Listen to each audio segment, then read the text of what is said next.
Let me paint you a picture. Imagine a small church during a time of war. Bombs are falling in the distance, food is scarce, and fear is everywhere. Inside, only a few faithful gather to pray. While the world outside is crumbling, they cling to one truth: God is still God, and He will not abandon His people.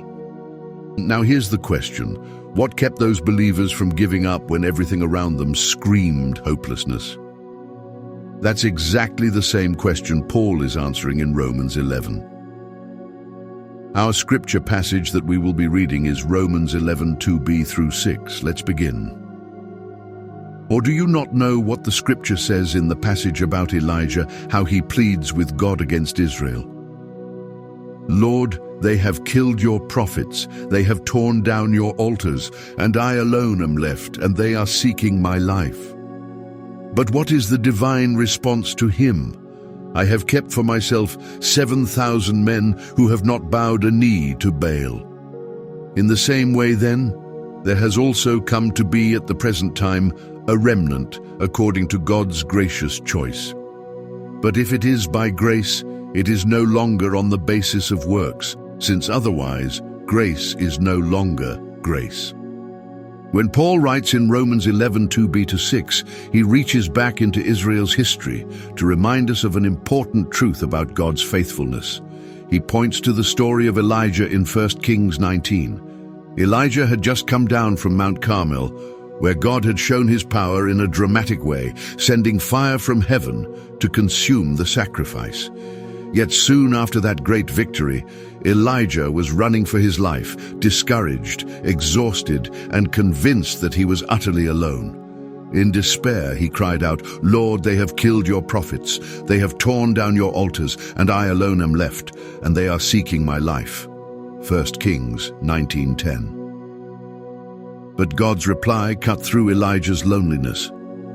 I have kept for myself 7,000 men who have not bowed the knee to Baal. In other words, Elijah wasn't the last one standing.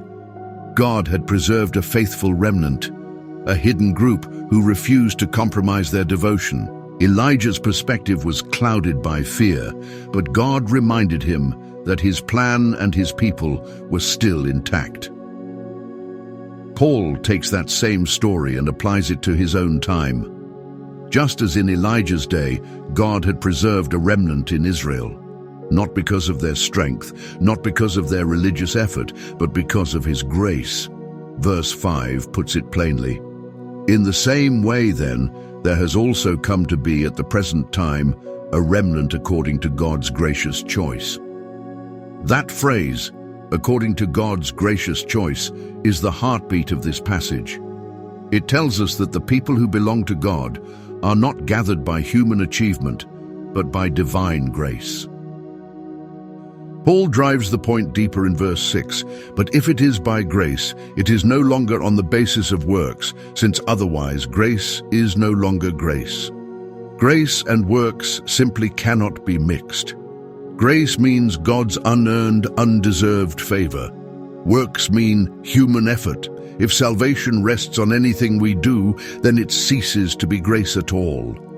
The gospel is not God does His part and we do ours.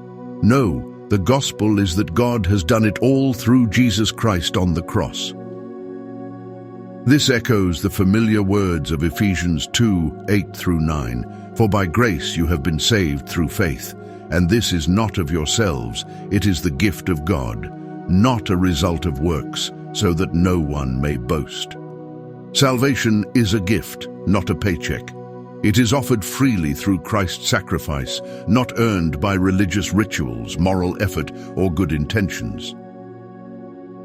And here's the liberating truth for us today. Because salvation is by grace, you can stop striving to earn God's approval. The cross already declared His approval. Jesus paid the full price once for all when He gave His life as a ransom for sinners. You and I cannot add a single ounce of merit to what He has already accomplished. Our role is simply to receive His grace by faith. So let me ask you, have you received that grace? Have you laid down your striving, your self-effort, your desperate attempts to prove yourself to God, and trusted instead in the finished work of Jesus Christ? That is the heart of Paul's message, both to Elijah's weary heart and to ours today. God's grace is enough. My friend, if today's message encouraged your heart, would you let me know in the comments? I'd love to hear how God is speaking to you through His Word. And if you haven't yet, be sure to subscribe to Daily Walk in the Word and click that notification bell so you won't miss any of our future devotions. We go verse by verse through Scripture to help you grow deeper in your walk with Jesus every single day. And please, don't keep this truth to yourself. Share this video with someone who needs the hope of the gospel today. You never know whose eternity could be changed because you cared enough to share.